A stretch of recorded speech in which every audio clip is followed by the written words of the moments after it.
I'm not sure how to begin, but here it goes. My name is Helena McKay, and I'm 28 years old. I've lived in the same house my whole life, a small, quiet place that never seemed special until everything I knew about it was turned upside down. I grew up in a typical family, nothing out of the ordinary, just my mom, dad, and me. It wasn't perfect, but it felt like home. Now, it's a place that feels unfamiliar, a place I sometimes wish I could leave behind. My mom was the center of everything. Her name was Meredith Hayden. She was strong, beautiful, and endlessly compassionate. I think about her every day, even now.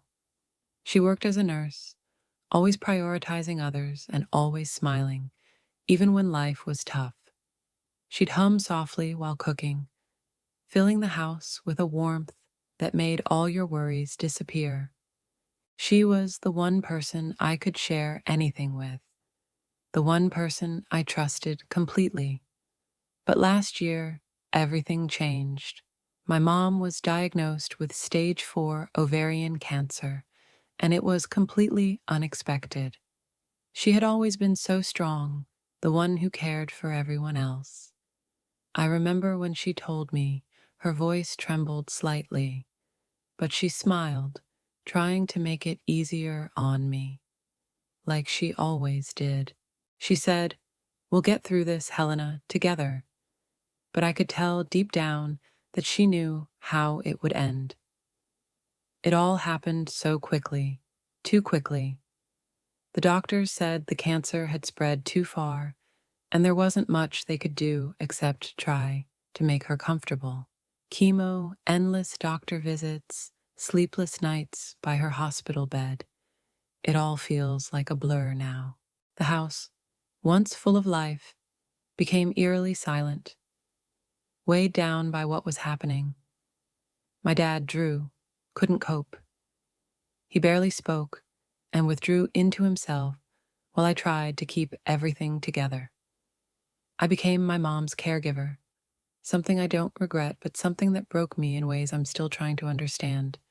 The final weeks were the hardest, watching her fade away, little by little, hearing her tell me how proud she was of me, how much she loved us. It was unbearable. I remember sitting in the hallway, outside her room, crying quietly so she wouldn't hear.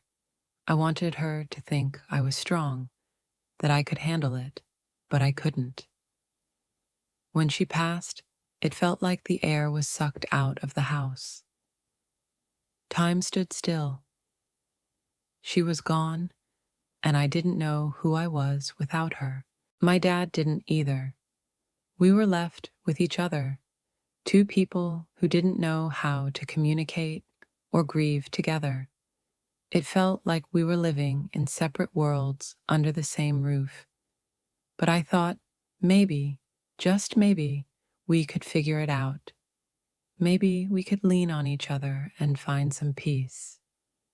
I was wrong. That's when things began to change.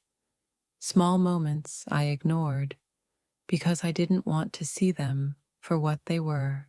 I thought I was just imagining things, that my grief was clouding my perception, but grief didn't explain what was happening. The things he started saying, the way he began looking at me, it wasn't the same. At first, it was subtle, easy to overlook, but it didn't stay that way. Before everything changed, life at home had a certain rhythm. It wasn't perfect, but it was ours. My parents were immigrants.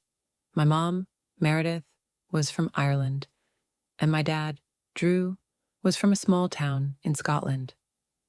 They met while working in a factory shortly after arriving in this country. Both were seeking a better life and found it in each other. Our house was small but full of life. Mom had a way of making everything feel special. Dinner wasn't just about food. It was about sharing stories, laughing, and sometimes arguing over the silliest things. She loved traditions and brought pieces of her homeland into every part of our lives. I can still hear her singing old Irish folk songs while she cooked, a way to keep a piece of her past alive. Dad, on the other hand, was quieter. He worked long hours as a carpenter, always coming home exhausted, but never too tired to check the locks or fix something around the house. He wasn't the type of man to say, "I love you," often, but he showed it in small ways, like fixing my bike or bringing me my favorite snacks after work. Those were his expressions of love. As an only child, I spent a lot of time with my parents. Mom was my world. She helped me with school projects, stayed up late talking about boys, and cheered the loudest at my soccer games. Dad was different. He supported me, but from a distance. He wasn't someone I could talk to openly, and that created a gap between us. Being an immigrant family wasn't always easy. There were times when we struggled financially, and I watched my parents stretch every dollar to make sure I had everything I needed. They made huge sacrifices to give me a better life, but despite the struggles, Mom always managed to keep us hopeful. She used to say, "Hard times don't last forever, Helena. You'll see," and I believed her. Then everything changed when Mom got sick. Before that, she was the strongest person I knew. She could juggle 100 things and still make me laugh. But cancer has a way of taking everything: your strength, your hope, and even the spark in your eyes. It slowly took her from us, piece by piece, until all we had left were memories. Looking back now, I realize she was the glue that kept us together. Without her, my dad and I were like strangers in the same house. We didn't know how to talk to each other or comfort each other. I thought we'd figure it out eventually, but instead, everything fell apart. Before we go any further, I just want to thank you for being here with me. Sharing this story isn't easy, but knowing someone is listening makes it feel a bit lighter. If you want to hear more stories like mine, or join me as I try to navigate through life, feel free to stick around and follow along. After my mom passed, things shifted between my dad and me. At first, I thought it was just grief. We were both struggling to adjust to life without her. The house felt too quiet, too empty. Conversations became less frequent, and when they happened, they felt forced, as if neither of us knew what to say. But then little things began to happen, things that didn't feel right. Drew started making comments about women we saw on TV or in public. At first, I ignored it, telling myself he was just trying to fill the silence. But the remarks became more frequent and detailed. "He's got legs for days, doesn't he?" he'd say while watching TV. Or, "Women these days don't leave much to the imagination, huh?" I didn't know how to respond, so I'd laugh awkwardly or change the subject, hoping he'd take the hint, but he didn't. One evening, we were watching a romantic comedy, something lighthearted. There was a scene where the main character shared an intimate moment, and out of nowhere, Drew asked, "You think that's what women really want? A guy like that?" I froze. It wasn't just what he said, but how he said it, like he was trying to start a conversation I wasn't prepared to have. "I don't know, Dad," I said, brushing it off. "It's just a movie." He nodded, but the look on his face made my stomach twist. It was like he wanted to say more, but thankfully, he didn't. The next day, he brought it up again, this time at dinner. "You're a woman, Helena. Don't you ever think about stuff like that? What makes a man, attractive?" I dropped my fork completely caught off guard. My face turned red, and I mumbled something about not wanting to have that conversation. I thought he'd stop, but instead, he laughed. Come on, we're adults. We can talk about these things. Dad, please, I said, my voice shaky. That's too much information. He frowned, and I saw the irritation flash in his eyes. He didn't say anything else that night, but the tension was thick. I felt like I had done something wrong by shutting him down. As the days went on, the comments didn't stop. If anything, they got worse. He'd make offhand remarks about women's bodies, about relationships, even about his own frustrations. I began avoiding him as much as I could, staying late at work or retreating to my room as soon as I got home. But no matter how much distance I put between us, I couldn't shake the growing unease inside me. Then came the day he mentioned something that crossed a line. His prostate issues came up unexpectedly. We were sitting in the kitchen when he casually mentioned that he was having trouble urinating.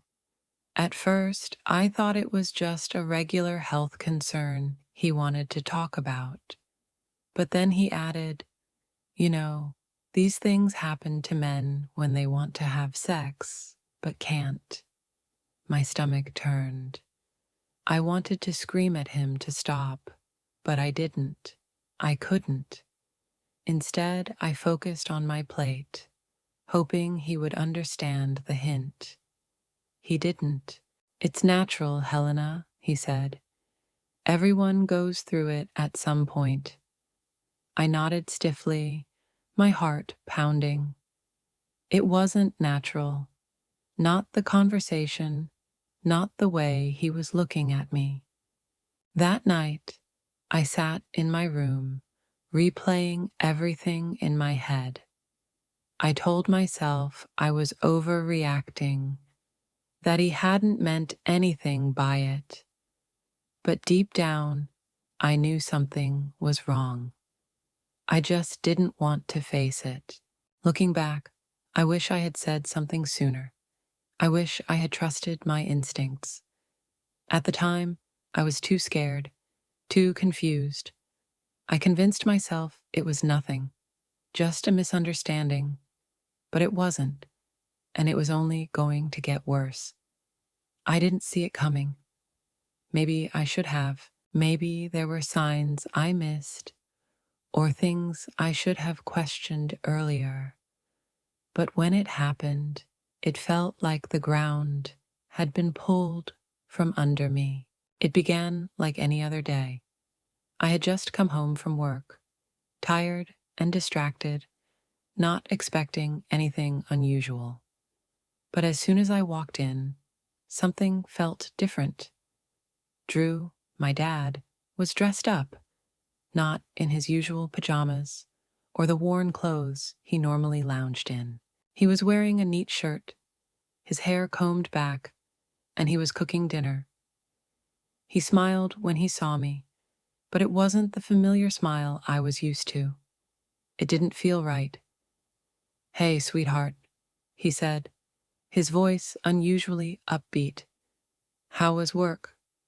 I muttered something about it being fine, already feeling a sense of unease creeping in. I wasn't sure why. Maybe it was the way he was looking at me, like he was trying to read my mood. Or maybe it was just my instincts screaming that something was off. I dropped my bag by the door and joined him in the kitchen, helping with the salad like I always did. He was unusually talkative, making small talk about the weather, asking if I'd seen any good movies lately. I played along, trying to shake off the growing discomfort. But then he said something that made me freeze. "You know," he began, his tone casual but calculated. "We've been through a lot this past year. Losing your mom, it's been tough on both of us." "Yeah," I said quietly, not looking up from the lettuce I was chopping. But we've managed, haven't we? He continued. We're still here, still standing. We're strong and smart, open-minded. I didn't like where this was going. My stomach twisted, and I put the knife down, turning to face him. What are you trying to say, Dad? He hesitated for a moment, then took a deep breath. I've been thinking. We're both adults, both lonely, and until you find someone, maybe we could be there for each other. I stared at him, not understanding at first, or maybe not wanting to understand. Be there for each other? I repeated, my voice trembling. What does that mean? He looked away, unable to meet my eyes. You know what I mean, Helena. We could keep each other company until you find a boyfriend. The room started spinning. I couldn't breathe. Are you serious right now? I asked, my voice rising. Are you out of your mind? He stepped closer, his hands raised as if to calm me down. Not like that, he said quickly. Not all the way. I just mean we could play around, make each other feel less alone. Stop, I snapped, stepping back. Just stop. Do you even hear yourself? Do you know how disgusting that is? He flinched, but then his expression hardened. You don't understand, he said. It's just a thought, a fleeting thought. I didn't mean anything by it. A fleeting thought? I repeated, my voice shaking with anger. You've been thinking about this long enough to bring it up to me. Don't tell me it's fleeting. He started pacing, running his hands through his hair. I'm lonely, Helena, he said, his voice cracking. Your mom's gone, and I don't know how to deal with it. I've got no one, and you're beautiful. You're here. It just made sense. It's not like I'd stop being your dad. I felt like I was going to throw up. Do you even hear yourself? I shouted. You're supposed to protect me, to be my father, not this. I can't believe you'd even think something like this, let alone say it to me. He stopped pacing and looked at me, his face crumpling. I didn't mean it like that, he whispered. It's the devil talking, not me. I don't look at you like that. You're my daughter. Then why the hell would you say it? I shouted. Why would you even let the thought cross your mind? Do you know what you've done? You've ruined everything. Everything. He kept trying to justify himself, blaming loneliness, grief, even a movie we'd watched months ago where a father had done something similar to his daughter. He said the film had planted the idea in his head and that it wasn't really him, but no matter what excuse he gave, I wasn't buying it. I yelled at him for hours, releasing all the anger, fear, and disgust I had bottled up. At some point, I told him he was sick and needed help. He didn't argue. He just stood there, taking it, saying over and over again, You're right, I'm sorry, I'm sorry. But his words felt empty, meaningless. By the time I was done, my throat was raw, my hands shaking, and I felt hollow. He looked broken, but I didn't care. He had crossed a line that could never be uncrossed. And as much as he begged me to forget it, to move on, I knew I never would. That night, I locked myself in my room, pushing a chair under the door handle. I didn't trust him anymore. I didn't trust anything anymore. For the first time in my life, I felt completely and utterly alone. The music turned into a low, melancholic tone, and my voice became quieter, more introspective and raw. That night, I locked myself in my room, just like when I was a child, terrified of the monsters I believed lurked in the dark. But this time, the monster wasn't imaginary. It was on the other side of the door, and it wore my father's face. I sat on my bed, my knees pulled to my chest, trying to make sense of what had just happened. My mind was racing, replaying his words over and over. We're adults. We're smart. We could just play around. It didn't feel real. It felt like a nightmare I couldn't wake up from. I stared at the walls of my room, the same walls I'd grown up with, and suddenly they felt unfamiliar, like I no longer belonged there. I wanted to scream, to cry, to do anything, but I couldn't. I felt frozen, stuck in a suffocating silence. Every sound in the house made my heart race. The creak of the floorboards, the hum of the fridge, it all made me jump. I didn't trust him anymore. I didn't trust anything anymore. At some point, I picked up my phone, my hands trembling. I thought about calling someone, anyone, but who? My mom was gone, my friends had drifted away after she passed, and my dad, the one person I should have been able to turn to, was the reason I felt this way. I had no one. Then I did something I still can't fully explain. I called him, my dad. He was just down the hall, but I called him anyway. I needed answers, even though I wasn't sure I wanted to hear them. He answered on the first ring. "Helena," he said, his voice cautious, almost timid. I didn't say anything at first, trying to find the right words. Finally, I managed. "Why, Dad? Why would you say something like that to me?" There was a long pause, and for a moment, I thought he might hang up. But then he sighed. "I don't know," he said, his voice heavy. "I wasn't thinking. I've been so lonely, and it just came out." "That's not an excuse," I snapped, my voice shaking. "You don't just say something like that, not to your daughter. Do you even realize how messed up that is?" "I know," he said quickly.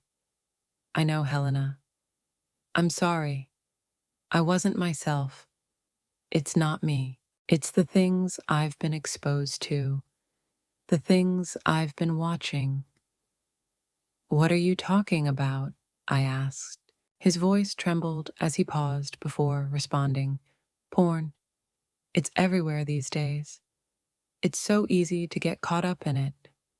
I know it's wrong, but it's messing with my head, making me think things I wouldn't normally think."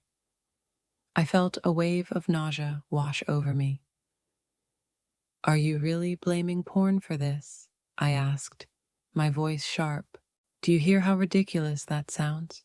"I'm not blaming it," he said defensively. "I'm just saying it's part of the problem.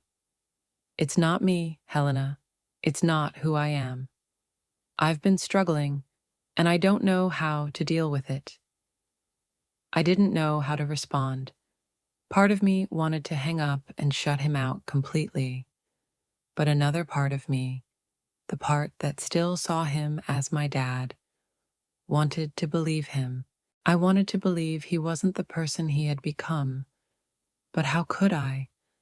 How could I trust anything he said after what he'd done? "I can't do this," I said finally, my voice cracking. "I can't live like this, Dad. I can't look at you the same way anymore." "Helena, please," he pleaded, his voice desperate. "I'll get help. I'll do whatever it takes to fix this. Just don't give up on me." I couldn't respond. I didn't have the words. I ended the call and threw my phone on the bed, burying my face in my hands. The tears came, hot and relentless, as the weight of everything crashed down on me. How did it come to this? How did the man who was supposed to protect me, to guide me, become the person I feared most? I felt trapped, trapped in this house, in this life, with no way out. I had nowhere to go, no one to turn to, and the worst part was that, as much as I hated him in that moment, I still needed him. I still depended on him for shelter, for stability, for the little bit of family I had left. And that realization was almost as painful as what he had done. I wish I could tell you that things got better after that I found the strength to walk away and never look back. But the truth is, it only got harder. I wish I had all the answers. I wish I could tell you exactly what to do if you've ever found yourself in a situation like this. But the truth is, I'm still figuring it out. I'm still trying to piece together what's next for me. And honestly, it's terrifying. For days after that night, I barely left my room. Every time I heard my dad's footsteps, I froze. I kept playing his words over and over in my mind, trying to make sense of them, trying to understand how the man who raised me could do this. But no matter how many times I replayed it, there was no explanation that could make it okay. I knew I couldn't stay here, not like this, so I started making a plan. It wasn't easy, and it's still not, but I knew I couldn't let this define me. I couldn't let it break me. The first step was reaching out for help, even though it felt impossible. I contacted a therapist, someone who could help guide me through the mess in my mind and help me figure out what to do next. It was hard admitting that I couldn't do it alone, but it was the best decision I made. Next, I started looking for a way out of this house. It's not going to happen overnight, and I know that. I've got to save up, figure out where to go, and how to move my things without causing a scene. It's overwhelming, and some days it feels like too much, but I'm taking it one step at a time. That's all I can do. What I've realized through all of this is that we don't have to have everything figured out. It's okay to feel lost, scared, and unsure. What matters is that we keep moving forward, even if it's just one small step at a time. That's what I'm trying to do. Find my strength, set my boundaries, and take back control of my life. If you're watching this and you're going through something similar, I want you to know that you're not alone. It's easy to feel trapped and think there's no way out, but there is. It might not be quick, it might not be easy, but there's always a way forward.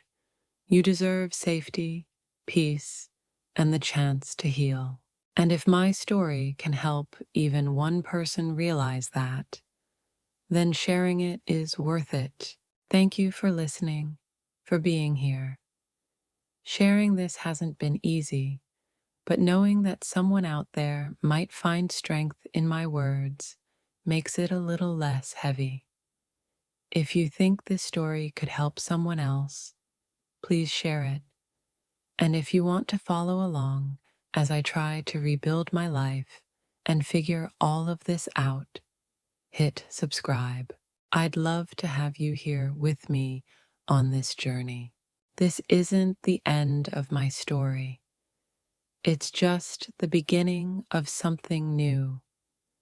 And I hope, wherever you are, you find the courage to start your new beginning too.